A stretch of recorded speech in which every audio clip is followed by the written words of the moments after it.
नमस्कार दोस्तों, हमारे YouTube चैनल पर आपका स्वागत है।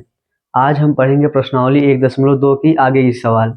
देखिए, जो हमारे अगला सवाल है इसमें बोल रहा है कि अभाज्य गुणनखंड विधि द्वारा निम्नलिखित पूर्णांकों के HCF और LCM ज्ञात कीजिए।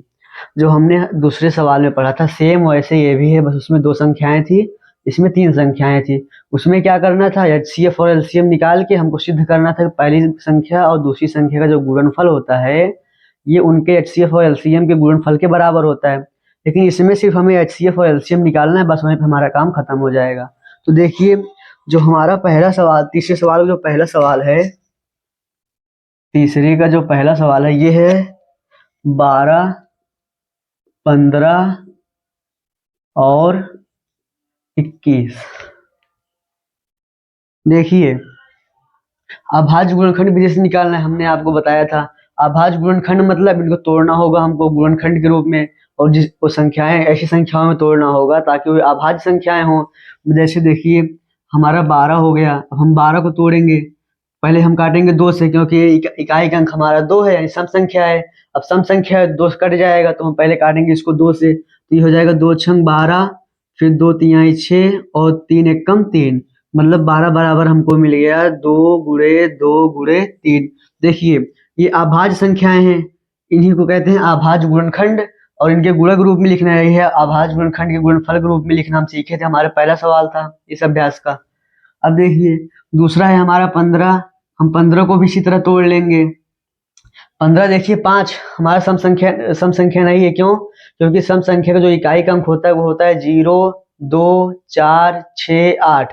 अब हम देखेंगे, अब 3 से कोई भी संख्या कब करती है, जब इनके अंकों को जोड़ने पर। जैसे इसमें 2 अंक है, 1 और 5, जब हम इनके अंकों को जोड़ें और जो जोड़ने पर आए, अगर वो संख्या 3 से कटती है, 3 दूनी 6 कट गया। अगर वो संख्या 3 से कट रही है तो मतलब यह संख्या भी 3 से कटेगी। तो देखिए 3 पचे 15, मतलब 5 बार गया। फिर अब 5 तो 5 से ही कटेगा, तो 5 एकम 5, यानी कि 15 बराबर आ गया 3 गुणे 5। फिर हमारी अगली संख्या है 21। 21 देखिए, ये जो है 2 से कटेगा नहीं, क्योंकि सम संख्या नहीं है। अब हम चेक करेंगे 3 से, तो 2 1 3, 3 से कट जाएगा, तो हम 3 से काटेंगे। 3 सते 21 और 7 एकम 7, मतलब 21 बराबर आ गया 3 गुणे 7। अब हमने आपको बताया था हमको निकालना है इसमें HCF और LCM। HCF और LCM। HCF क्या होता है? ऐसी संख्या जो इसमें भी हो, इसमें भी हो, इसमें भी हो, मतलब जो तीनों में मिले वही हमारा HCF होता है। या फिर एक तरीका और बताए थे, जिसमें सबसे छोटी घात होगी, जिस संख्या की घात सबसे छोटी जिस संख्या में होगी वही हमारा HCF होता है। जैसे देखिए, इसमें अगर आप देखें 2 की घात, अगर हम इसको लिखेंगे तो ये हो जाएगा 2 की घातें, यहाँ पे 2 की घातें 1 है और 2 की घातें 1, 1 2 हो गया, मतलब ये हो गया आपका 2 की घातें 2, फिर गुणे 3 एक ही है तो 3 की घात 1 ही रहेगा, बराबर यहाँ पे हो जाएगा 3 गुणे 5 और 3 गुणे 7। यहाँ देखिए, यहाँ पे 2 की घात 2 है, लेकिन हमने आपको बताया था उस दिन अगली इसकी पहले वाले वीडियो में कि जहाँ पर जैसे यहाँ पे 2 की घात 2 है, यहाँ 2 की घात 2 मतलब 2 है ही नहीं, तो हम इसको लिख सकते हैं गुणे में 1, और 1 मतलब इसको हम 2 की मतलब किसी की घात 0 लिख सकते हैं। मतलब उस दिन हम आपको बताया था कि किसी भी कोई भी संख्या दिया हो और अगर इसका घात 0 लगा दिया जाए तो इसका मान हमेशा 1, ये 1 बन जाती है संख्या।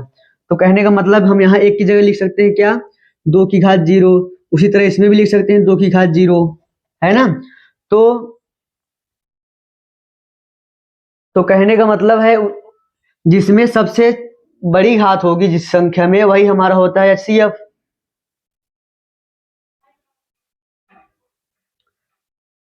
सॉरी, जो हमारे सबसे बड़ी घात होती है वो हमारे LCM में लिया जाता है, लेकिन हम निकाल रहे हैं HCF।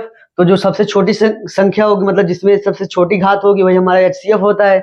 अगर आप देखिए, सबसे छोटी घात इसमें है, इन दोनों में, मतलब 2 की घात 0 दोनों बराबर, तुम चाहे जिससे ले ले।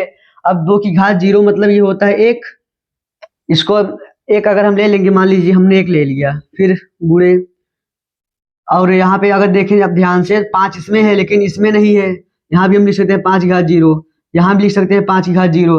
अब 5 की घात 0 मतलब 1, तो हम ये भी ले लेते हैं। चलिए, 5 की घात आपका 0 भी हो गया, यहाँ पे क्या था, 2 की घात 0 था। फिर गुणे में 3 और सब छोटी घात देखिए 3, यहाँ भी 1 है, यहाँ भी 1 है, यहाँ भी 1 है, तो हम 3 घात 1 कोई भी ले सकते हैं, तो हम यहाँ लिख देंगे 3। अब अगर ध्यान दें इसका मान होता है 1, इसका भी मान होता है 1, क्योंकि किसी संख्या की घात अगर 0 हो तो उसका मान 1 होता है। तो यहाँ पे 1 1 कम 1, और जब 3 में गुणा करेंगे ये हो जाता है आपका 3। इसलिए ऐसी संख्याएं जो उसमें हो ना, वहाँ जैसे यहाँ पे 2 की घात 0 था नहीं, मतलब 2 था नहीं यहाँ पे, लेकिन हमने उसको क्या बना दिया 2 की घात 0, मतलब जो संख्याएं ना हो तो हम इसलिए उसको लेते ही नहीं, क्योंकि बाद में जाके उसका मान 1 हो जाता है और 1 से गुणा करने का कोई मतलब निकलता नहीं है, इसलिए हो जाता है, इसलिए हम जो संख्याएं उसमें ना हो उनको नहीं लेते। अब देखिए, अब हम निकालेंगे एलसीएम। एलसीएम में क्या होता है, जिसमें जिस संख्या में सबसे बड़ी घात वाली संख्या रहेगी वही हम लेते हैं। जैसे इसमें देखिए 2 की घात 0 थी, इसमें 2 की घात 1 2 है, तो 2 की घात 2 बड़ी है, इसलिए हम यहाँ ले लेंगे 2 की घात 2। फिर गुणे 3 की घात 1 इसमें भी है, इसमें भी है, इसमें, तो हम चाहे इसमें से ले ले, सब बराबर है, तो हम लिख लिए 3, क्योंकि 3 घात 1 लेने कोई 1 लिखने कोई मतलब है नहीं, वो लिखा नहीं जाता। फिर अब देखिए 5 की घात यहाँ 0 है, यहाँ पे 1 है, यहाँ पे 0 है, 5 की घात 1 सबसे बड़ी है, तो हम ये वाला ले लेंगे, यहाँ पे हो जाएगा 5। फिर गुणे इसमें देखिए, इसमें 7 है नहीं ना, इसमें है, इसमें है 7, यानी सबसे बड़ी घात इसी में होगी। इसमें 7 की घात 0 होगा, इसमें भी 7 की घात 0 होगा, लेकिन इसमें 7 की घात कितना है 1, इसलिए हम यहाँ से 7 ले लेंगे। अब इनका हम गुणा करा देंगे, जो इनका गुणा आएगा ये हो जाएगा हमारा एलसीएम। देखिए 2 दूनी 4, 4 तीन 12, 12 पंचे 60 और 7 छंग 42, यानी कि हो जाएगा आपका 420। उम्मीद करते हैं आपको समझ में आ गया होगा। अगर समझ में आ गया हो तो इसमें 2 सवाल और हैं, आप इसको कर लीजिए। देखिए जो हमारा ये तीसरा सवाल है, इसमें और हमारे दूसरे सवाल में कोई अंतर है नहीं, बस इतना अंतर था, उसमें हमको सिद्ध करके दिखाना था, इसमें सिद्ध नहीं करना। उसमें 2 संख्याएं थी, इसमें 3 संख्याएं थी। आप करिएगा, अगर आपसे ना हो पाए तो हमें बताइएगा, हम आपको आगे अगली वीडियो में से समझा देंगे। अब हमारा है चौथा सवाल, देखिए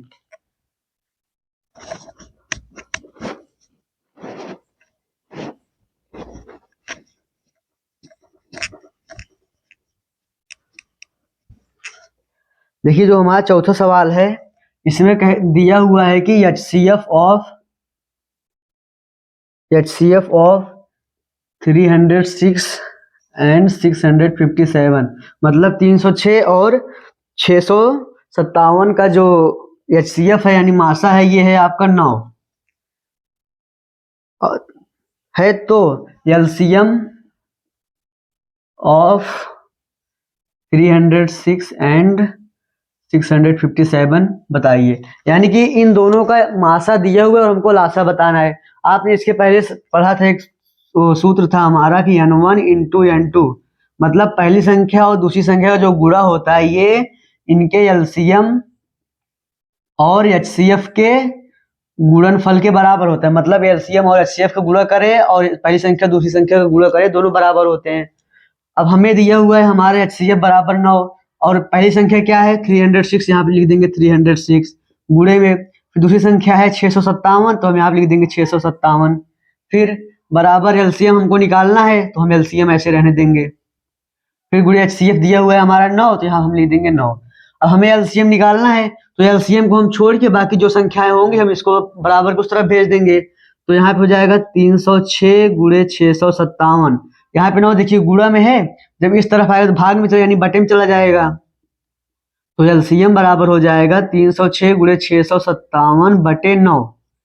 अब हम इसको काट के देखेंगे, देखिए 9 भी 3 से कटेगा और ये 6 3 9, ये भी 9 से कटे 3 से कटेगा, तो काटिए 3 त्रिक का 9, 3 एक कम 3 0, फिर 3 दूनी 6, फिर 3 एक कम 3, फिर 3 त्रिक का 9, 3 त्रिक का 9 यहाँ बचाएगा, हो जाएगा 12, 3 चौक 12।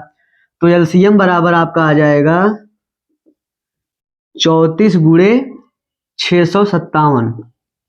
अब आप इसका गुणा कर लीजिए, जो आएगा आपका वही आपका आंसर होगा। चलिए अब हम अपनी अगली सवाल देखेंगे।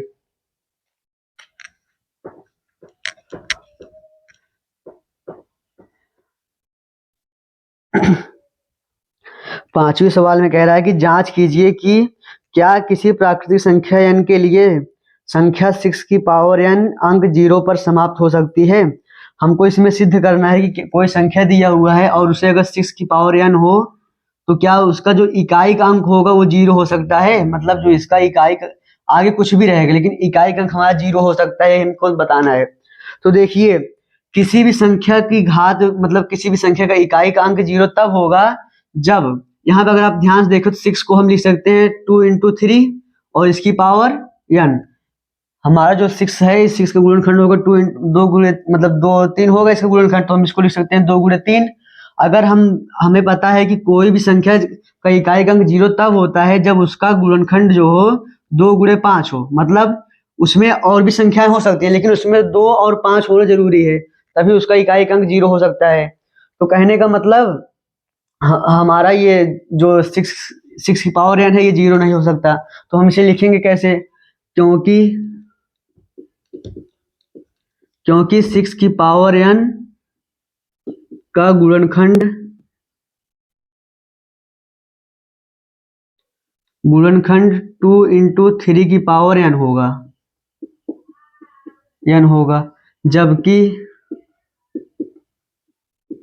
जबकि किसी संख्या का इकाई अंक होने के लिए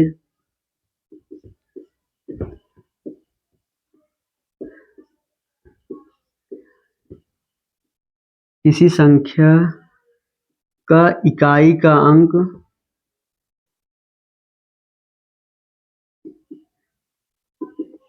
अंक शून्य होने के लिए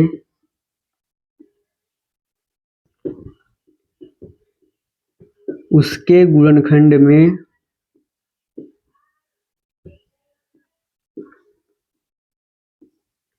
2 और 5 होना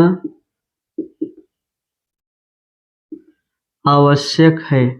मतलब कोई भी संख्या का इकाई का अंक 0 तभी होगा जब उसके गुणनखंड में 2 और 5 मतलब जब उसमें 2 × 5 रहेंगे, जब उसमें 2 × 5 रहेगा तभी उसका इकाई का अंक 0 हो सकता है, नहीं तो नहीं।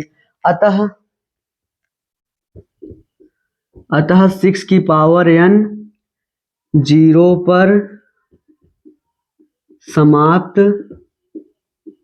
नहीं हो सकती। ये हो गया आपका। फिर देखिए, उम्मीद करते हैं आपको समझ में आ रहा है। अगर आपको समझ में आ रहा हो तो हमारे वीडियो को लाइक करें और हमारे चैनल को सब्सक्राइब करें।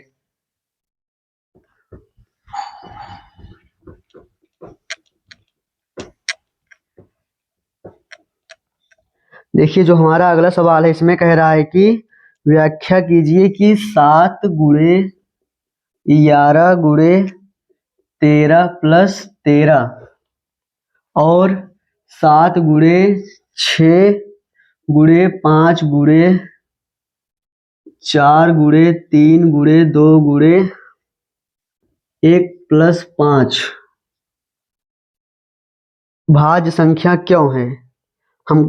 हमको ये दिखाना है कि ये संख्या और ये पूरी संख्या भाज्य संख्या है, लेकिन क्यों है यही हमको बताना है। देखिए, अगर आप ध्यान से देखें 13 इसमें भी है 13 यहाँ भी है, तो हम इसमें से और इसमें से 13 कॉमन ले सकते हैं। तो जब 13 बाहर आ जाएगा यहाँ बचेगा 7 × 11 प्लस यहाँ 13 बाहर आया तो यहाँ बचा सिर्फ 1।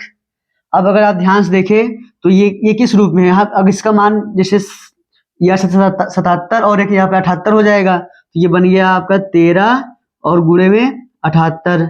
अब ये अभाज्य संख्या नहीं है। क्यों नहीं है अभाज्य संख्या? अभाज्य संख्या का नियम होता है, मतलब अभाज्य संख्या उसे कहते हैं जिसके केवल 2 गुणनखंड हो, मतलब या तो वह स्वयं से कटनी चाहिए या तो फिर 1 से कटे। अगर आप देखें तो ये 13 से भी कटेगी और 78 जितने गुणनखंड होंगे उनसे भी कटेगी, इसलिए ये हमारी भाज्य संख्या नहीं है। अब हम इसको लिखेंगे कैसे, किसी भी अभाज्य संख्या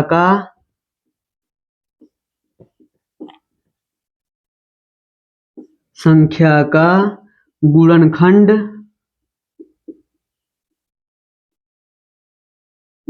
मतलब जिस वो संख्या कर सके, मतलब जैसे 6 हो गया, 6 के गुणनखंड हो जाएंगे आपके 2 और 3 और 6 भी होगा और 1 भी होगा।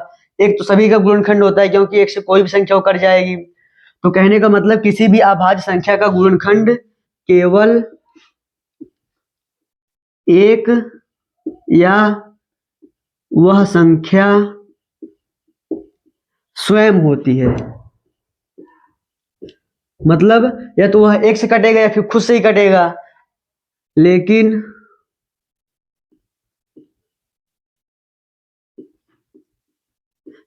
इस संख्या में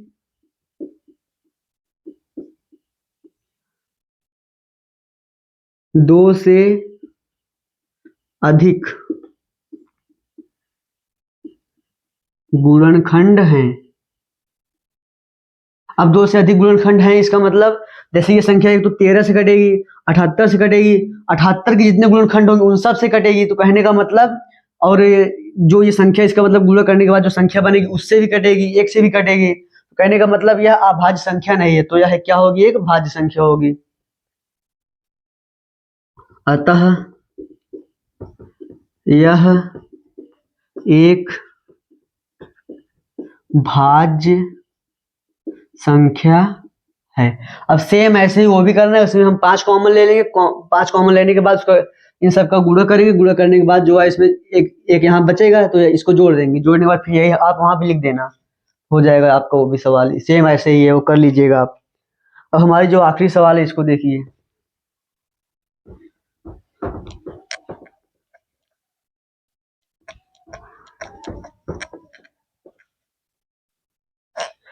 देखिए, जो हमारी आखिरी सवाल है इसमें कह रहा है किसी खेल के मैदान के चारों ओर एक वृत्ताकार पथ है। इस मैदान का एक चक्कर लगाने में सोनिया को 18 मिनट लगते हैं, जबकि इसी मैदान का एक चक्कर लगाने में रवि को 12 मिनट लगते हैं। मान लीजिए वे दोनों एक ही साथ और एक ही समय पर चलना प्रारंभ करके एक ही दिशा में चलते हैं। कितने समय बाद वे पुनः प्रारंभिक स्थान पर मिलेंगे? अब पहले देखिए, सवाल दिया है वृत्ताकार पथ है। वृत्ताकार मतलब आप कैसे गोली, मतलब एक गोले की तरह आपका इनका रास्ता है। अब इसी के चारों ओर, मतलब ये मान लीजिए स्टार्टिंग पॉइंट है, यहीं से इनको चलना शुरू करना है। अब आप अगर ध्यान से देखें, जो सोनिया है, सोनिया को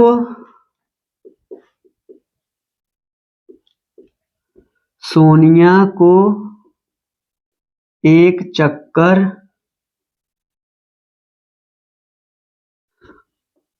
लगाने में लगा समय बराबर 18 मिनट। ये सवाल में दिया है कि सोनिया एक चक्कर 18 मिनट में लगाती है, और रवि और जो रवि है इसको एक चक्कर लगाने में समय लगता है, ये है आपका 12 मिनट। अब देखिए, दोनों यहां से चलना शुरू करेंगे ऐसे ही, मतलब एक ही दिशा में दोनों जाएंगे। एक क्या करता है 18 मिनट में चक्कर पूरा लगा लेता है, और एक जो है 12 मिनट में मतलब 12 मिनट पूरा लगा लेता है।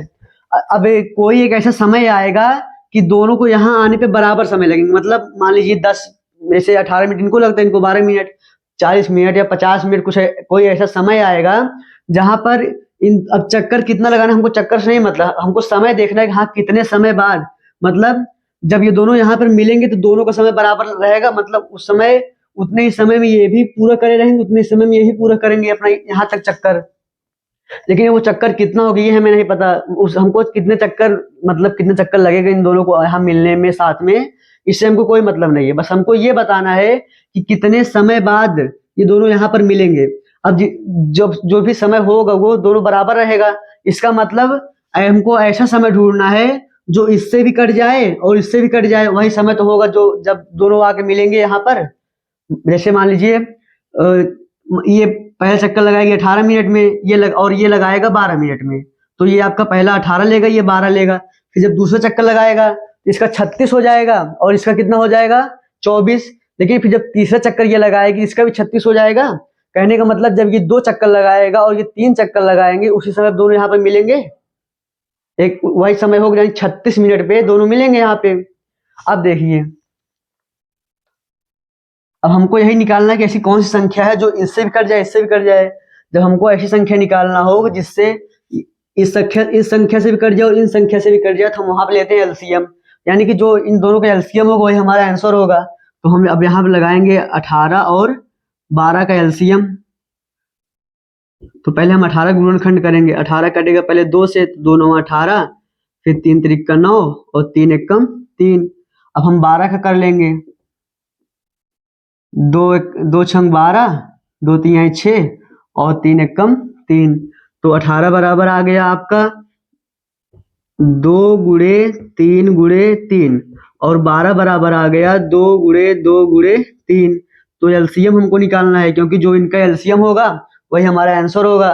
क्योंकि एक ऐसा समय आएगा जिस समय पे दोनों मतलब जैसे एक ऐसा समय आएगा जितना समय ये भी लेंगे, कोई तो ऐसा समय होगा जब यहाँ पे दोनों उस वक्त यहाँ पे हो।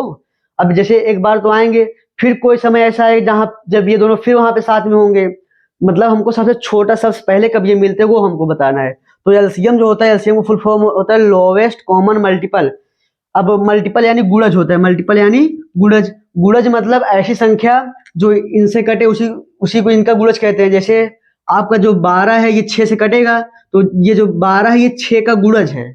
ऐसी संख्या जो इससे कट जाए तो ये संख्या इसका गुणज कहलाती है। और फिर लोवेस्ट मतलब सबसे छोटा, कॉमन मतलब जो मिलता हो दोनों में, और मल्टीपल मतलब गुणज, यानी कि सबसे छोटा मिलता हुआ गुणज, वही इसका मतलब होता है। और वही हमको ढूंढना भी था कि ऐसी कौन सी संख्या होगी सबसे छोटी जो इन दोनों से कट जाए। तो हम अब यहाँ पे एलसीएम निकालेंगे। अब एलसीएम बराबर हो जाएगा, अब देखिए यहाँ पे 2 की घात 2 है और यहाँ पे 2 की घात सिर्फ 1 है, तो हमको सबसे बड़ा वाला चाहिए एलसीएम में। तो यहाँ पे हो जाएगा 2 की घात 2, फिर गुणे यहाँ पे 3 की घात 2 है और यहाँ पे 3 की घात 1 है, हमको सबसे बड़ा वाला चाहिए तो हम ले लेंगे 3 की घात 2। यहाँ पे हो जाएगा 2 दूनी 4, 3 त्रिक 9, 9 चौक 36 आ गया आपका आंसर। सबसे छोटा यही होगा। उम्मीद करते हैं आपको ये समझ में आया होगा। अगर आपको समझ में आ रहा हो तो हमारे वीडियो को लाइक करें, हमारे चैनल को सब्सक्राइब करें, और आपको कोई भी दिक्कत हो तो आप हमें कमेंट करके बताएं। धन्यवाद।